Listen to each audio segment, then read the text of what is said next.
Well, today I thought I'd show you my craft room. This is the room where I do most of my miniatures. I do some stuff upstairs, but this is where I store all my goodies. And I've never seen another miniature channel kind of do a tour of their workspace. So I thought, well, maybe that's something you're interested in, and I thought I'd share it with you today.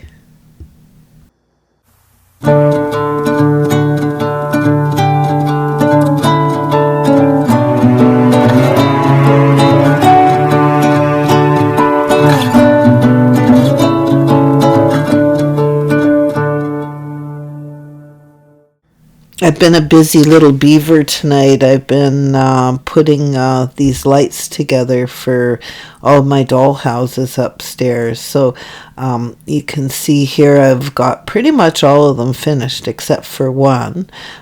This one I thought was kind of neat. I went to Bead World today again, and I bought this little I guess it would be a pendant, but I decided I wanted to try my hand at making it into a little chandelier, and I think it turned out quite well. I paid $4 for it, so I think I might have overpaid, but I don't know. I'm pretty pleased with it. It's probably a little oversized for what I do, but it made me happy. And you can see here I used that white one is a 124 scale 12 volt light that I took apart, and I reused the shade.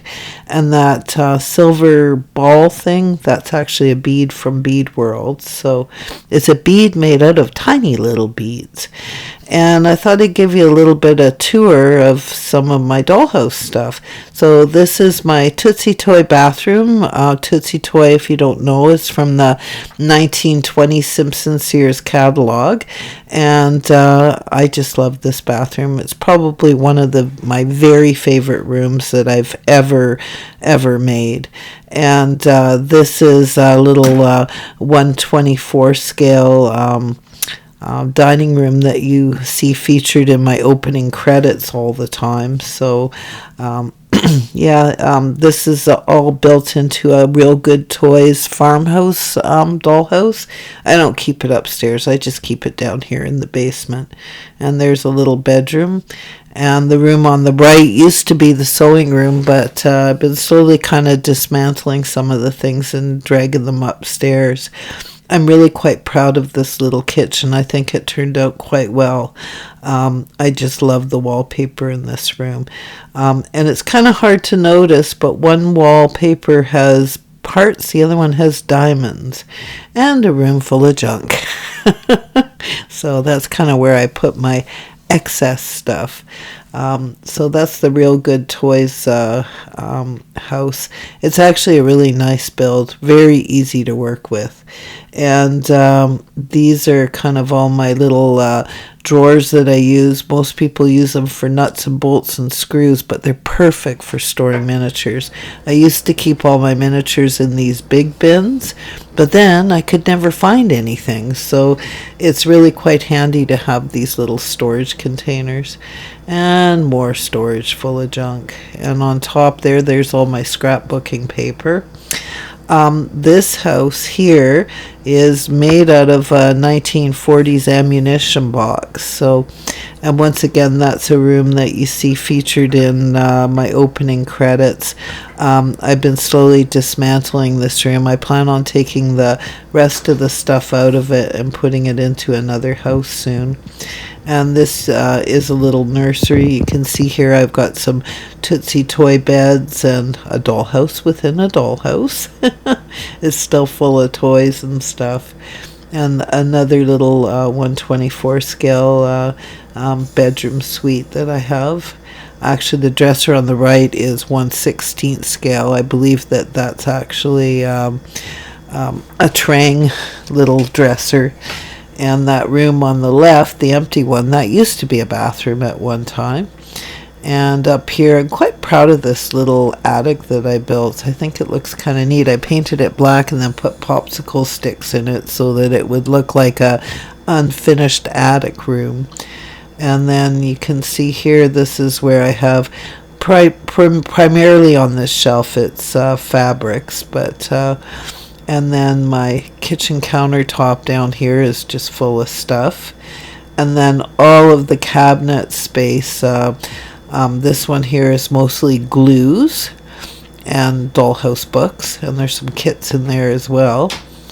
And you can see I've got lots of crochet cotton. And in this other cabinet, that's pretty much all paint. The rest of the kitchen cabinets are plumb full of bird toy making supplies. So for those of you that don't know me really well, I also manufacture bird toys and sell them. So I like to make a little bit of extra money doing that, and I've done that for years. So I love this little chair. I found it at a thrift shop, and I recovered it, and then I painted it. And that's the chair that I like to sit in when I do all my work. As talking about thrift shops, today I did actually stop at a thrift shop, and I bought some of these 4x4 squares of fabric. It's really difficult to find any fabric that has patterns on it small enough to do miniatures. So when you find it, you want to grab it, because it's doesn't happen too often, and to find 5 packages of it all at once is really quite a treat. I love this red and white gingham. Isn't it pretty? There's something about gingham that I just love, and I just think this little red and white pattern fabric, oh, that's so gorgeous. I can't wait to make something out of it. So, I mean, 4" by 4" probably not a lot of fabric there, but enough to make some little throw cushions, or maybe even some tiny quilts.